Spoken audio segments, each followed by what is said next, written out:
All right, ladies and gentlemen, welcome to the first edition of the Week 1 Roundup. Now that our teams have all completed each of their fantasy points, nobody's playing on Monday night, so we are able to do this just a day early. If any players are playing on Monday for either team, the video will be put up on Tuesday for the weekly roundup. But here we go. This is week 1. All the players have finished, and the Fantasy Noob comes out victorious on the very first week, winning 102.12 to 74.32 or 0.32, however you want to say it. Our original projections, I had 101.30. They had 91.81. So we didn't crush our projection. We were kind of spot on, but they certainly did not reach that sort of potential. So we look down and we see that both quarterbacks, Russell Wilson and Phillip Rivers, not having the greatest games for their teams. Russell Wilson throwing for 258 yards and a touchdown, but also having a fumble as well and then getting injured. So now he is questionable for next week. And then Phillip Rivers throwing for 243 yards and a touchdown with 9 rushing yards. So both of them not exactly performing the best, and it doesn't help that Phillip Rivers loses out on Keenan Allen due to injury as well. So there we go. That is how our teams have fared. We were 100% the favorite after all is said and done, and we have come out victorious. So we're going to talk about the breakout stars from this week, our savior picks, and then our disappointments. So here we go. The very first one is actually Willie Snead, the undrafted wide receiver out of Ball State, playing for the New Orleans Saints. We actually didn't start him.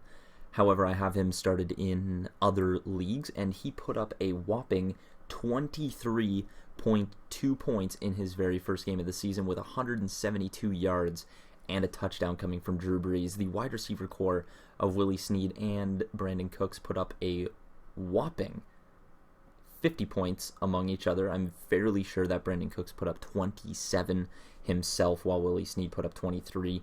Drew Brees also having a field day, having 31 points on the day. So against the Raiders, they did lose, going 0-1. As you can see up here on the top, 35-24 or 35-34. However, it was a great day in fantasy for those three players. I don't know how much can be said about Mark Ingram. However, the wide receivers and Drew Brees had an amazing day. So shout out to Willie Snead on his great day. Caught 9 of 9 targets, so great job to him. Next up is Melvin Gordon, the man who not many thought was actually going to perform well against the Kansas City defense. However, we did see an astounding 24-3 lead for the San Diego Chargers before going into overtime, where the score inevitably finished 33-27. So not exactly the best for San Diego after they lost Keenan Allen. That certainly hurt the team for sure. So despite the fact that he only put up 57 yards, he did run in for 2 touchdowns. So Melvin Gordon certainly had a great day, putting up 17.7 points. However, we did not have him started as well. Another player that we did not have started is Amir Abdullah, putting up 18 points himself, 63 yards. However, it was actually his receiving touchdown that got him so much. He had 57 yards receiving and 63 yards rushing. So it was the all-purpose yards combined with the receiving touchdown to give him such an amazing set of points. So shout out to Amir Abdullah for putting up 18 points all by himself, along with Theo Riddick also having a great day, putting up 2 receiving touchdowns. Next up, we have A.J. Green, who the NFL is deciding to call the underappreciated superstar. I have absolutely no idea why that would even be the case. A.J. Green has been an amazing player ever since he entered the league in 2011 and has been the number 1 receiver on the Cincinnati Bengals ever since. Since Marvin Jones and Mohamed Sanu have gone on to separate teams, the Lions and the Atlanta Falcons, respectively, he's certainly been able to up his chances at targets. So in his very first game of the season, putting up 180 yards and a touchdown in their 23-22 victory over the New York Jets. And AJ Green has actually consistently put up over 1,000 yards a season, even in his rookie campaign, so I can't see why he is an underappreciated superstar, as the NFL labels him. It doesn't quite make sense. And next up, we have Amari Cooper entering his sophomore year for the Oakland Raiders, along with Derek Carr, putting up 137 yards, and he actually managed to put up 15.7 points, so the 137 yards. 11 targets for 6 receptions, so not a bad day for him at all. And next up, we have our savior. We did our waiver wire picks, and I originally had Gary Barnidge starting in his first game of the season, in which he only had 2 targets, 0 receptions, and absolutely 0 yards, contributing absolutely no points in any fantasy league, so bringing in Jason Witten off the waiver wire was definitely the thing to do.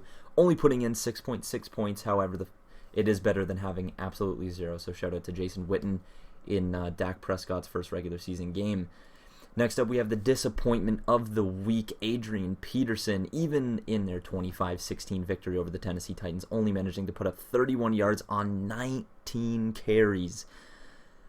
Is absolutely ridiculous. It's AP all day, but apparently it was not that particular day, as he was incredibly underwhelming, and he was targeted 2 times for a catch, and he caught none of them. So a very disappointing day for him. And now the waiver wire pick of the week.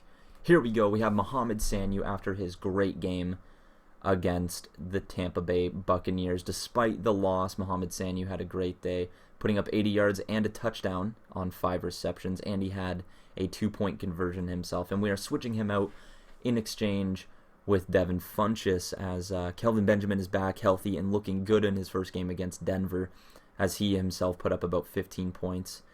And then Ted Ginn, obviously the second receiver for the team. It doesn't bode well for Devin Funchess, as the amount of targets that he had corresponding with the amount of receptions that he had. 4 targets and 1 reception for 9 yards. It wasn't exactly the best day for him. However, Mohamed Sanu had a good day, and his remaining schedule actually bodes very well for him. So we are going to pick up Mohamed Sanu for next week as he faces off against the New Orleans Saints, I believe. No, the Oakland Raiders and then the New Orleans Saints. So 2 defenses that become very favorable for a number 2 wide receiver beside Julio Jones. And I think that about does it for the weekly roundup. I hope you guys enjoyed this video. That is week 1. We have won our very first week, so we started off great, and we are going to move into the next week, in which we are facing off against your boy, the number 1 draft member from our particular draft. He had the 2 picks ahead of us, and he frequently took players that we would have enjoyed to have, including Justin Tucker and the Carolina defense. So yeah, I hope you guys enjoyed this video. I hope you guys are looking forward to the next set of lineups, which will be coming out on Wednesday. That video will come out on Wednesday sometime in the evening or late afternoon. And yeah, I hope you guys enjoyed, and hockey and basketball very soon to come, so look out for that. Also follow my social media in the description. We have Twitter, Instagram, Facebook, anything like that. Particularly you want to look out for Twitter. That is where all the video updates are going to be coming from. That's where all the main updates, even waiver wire before the video is released, will be coming out then. But it's going to be the best that I can do in 140 characters. The videos are obviously going to have a little bit more information involved in them, and so on and so forth. So I hope you guys enjoyed, and I shall see you in the next video.